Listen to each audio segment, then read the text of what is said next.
So I'd say my favorite song on the EP would be C4F. One, I just love the structure of the song and the vibe of it. Also because it's probably the one that I worked the hardest on in terms of like drum tracks. And I know you were kind of getting a little annoyed with me because I'd be taking weeks and weeks to do it.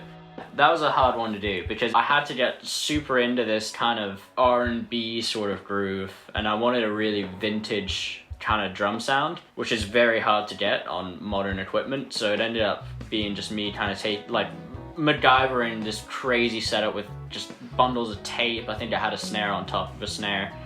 And then when I finally sent you the tracks, I think you were like, oh, thank God, they actually came out decent. If he was working for 3 weeks and they came back and they were awful, I think I would have never had the end of it.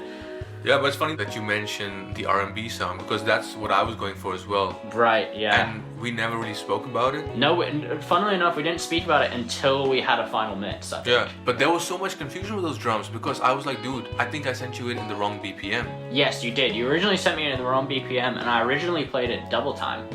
But also funny that you mentioned the structure, because this is the only one that I would say with Roses has like a more cliche structure. You got the verse, chorus, solo, verse, chorus, whatever. The rest of the songs have the solos at the end of the song. Yeah, and I think that's one of the things I really love about this song is the solo kind of interjecting between verses. I think it really allows your brain to consume all the lyrics and such a little bit better. I think it's a really poetic track. It's one of my favorites as well. 100%, yeah. And this was written in poetry before I ever got the instrumental on it. And then again, so much of this EP has been, I have the lyrics and I have this guitar part lying around, bring them together. Right. That's how Maybe It's Winter came together, that's how C4F came together, that's how Running Through Roses came together. The funny thing as well with the solo, it's such a sweet solo, and such a sweet solo. I played it with my fingers. Oh really? Okay. Yeah, because there's this sort of point in the solo where it jumps between two notes, and that's just like index and thumb. Yeah, it sounds very, very John Mayer-y, if you will. It's got that kind of I feel like the whole EP has a lot of that.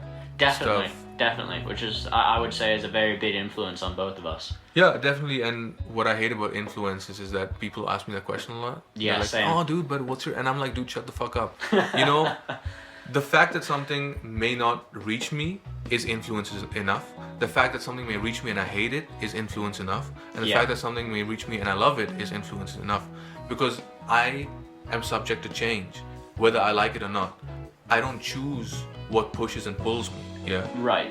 It's the things that have influenced me before that push and pull me. If I hate something, I'm more likely to hate something similar to it. If I like something, I'm more likely to like something similar to it. Mm-hmm. And if I haven't heard of something, I'm more likely never to hear about similar things to that. And it's such a common question. It's like, what is your inspiration or influence? Yeah. But I'm like, if I don't like this, you inspire me to go in an opposite direction. Yeah. And that's a really overlooked point of influence. Everything is influential.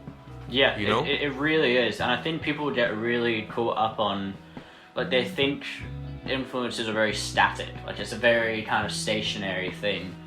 It's so hard to pin down because they're so fluent all the time. I mean, if you never changed as a person, you'd be a pretty boring person. Yeah. But without context, influences don't really have a big place in anything, because I could be influenced now by something I really want to do, and 2 months later, a year later, whatever, I could look back and be like, dude, why are you trying to do this stuff? It was so lame, you know? And again, it would be the same influence pushing me the opposite way.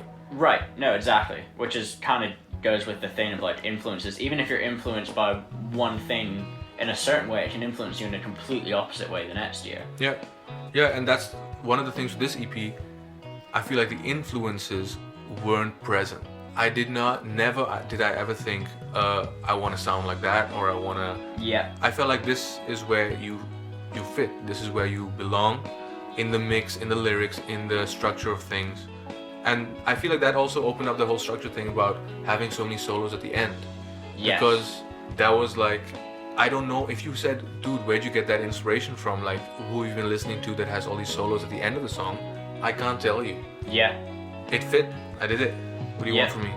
Yep, and I would say the same about most of the drum stuff as well. Yeah. If you had to pin down who are you trying to go for? I'm I don't know. I just have, things just kind of come to you that way. Yeah. Why can't I be an inspiration? Right? Huh?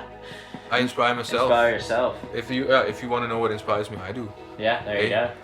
Let me be a dickhead about it. It's me, bitch.